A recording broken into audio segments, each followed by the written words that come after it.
Unity in spirit global క్రైస్తవ సన్నిహిత సంఘానికి మీకు స్వాగతం.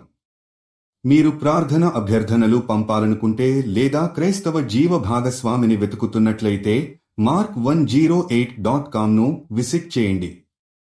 ఇప్పుడు మనం ప్రార్థనలోకి వెళ్తాము. ప్రభూ, ఈ ప్రపంచంలో నిలువుగా ఉన్న అనేక సందర్భాలలో మనం ఎన్నో సవాళ్లను ఎదుర్కొంటున్నాం. మనం చాలామంది మాత్రమే ముందుకు సాగడానికి సాహసం చూపించలేరు, ఎందుకంటే మనం స్థిరంగా ఉండాలని అనుకుంటాము. కానీ ప్రభూ, మేము నీకు ఆశ్రయమిచ్చి ఆశయాన్ని విస్తరించాలనుకుంటున్నాము. ప్రభూ, మనకు ఆత్మీయ అభివృద్ధి కావాలి. మనం నిలబడక ఎదుగుతాము. మనసులు మరియు జీవితం, నీ దయ ద్వారా మనం ప్రతిదినం కొత్త మార్గాలను, కొత్త అవకాశాలను చూడాలని కోరుకుంటున్నాము.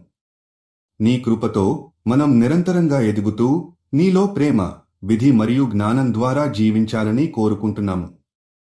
ప్రభూ, మమ్మల్ని నీ జ్ఞానం, ప్రేమ, కృపతో నింపుము. మేము నీకు వచనానికి నిజంగా అనుగుణంగా జీవించడానికి సిద్ధంగా ఉన్నాము. మనం సకల విషయాలను, గమనాలను విడిచిపెట్టే ఆత్మగత శక్తి పొందాలని మేము ప్రార్థిస్తున్నాము. ప్రభూ, ఈ ప్రార్థనను యేసుక్రీస్తు నామంలో మేము ప్రార్థిస్తున్నాము. ఆమేన్. యూనిటీ ఇన్ స్పిరిట్తో కలిసి ప్రార్థించినందుకు ధన్యవాదాలు. మీరు విశ్వాసం కలిగిన జీవిత భాగస్వామిని వెతుకుతున్నట్లయితే mark108.comను విజిట్ చేయండి. మీ ప్రార్థన అభ్యర్థనలు కూడా అక్కడ పంపవచ్చు. దయచేసి లైక్ చేయండి, షేర్ చేయండి మరియు ఛానల్కి సబ్స్క్రైబ్ చేయండి.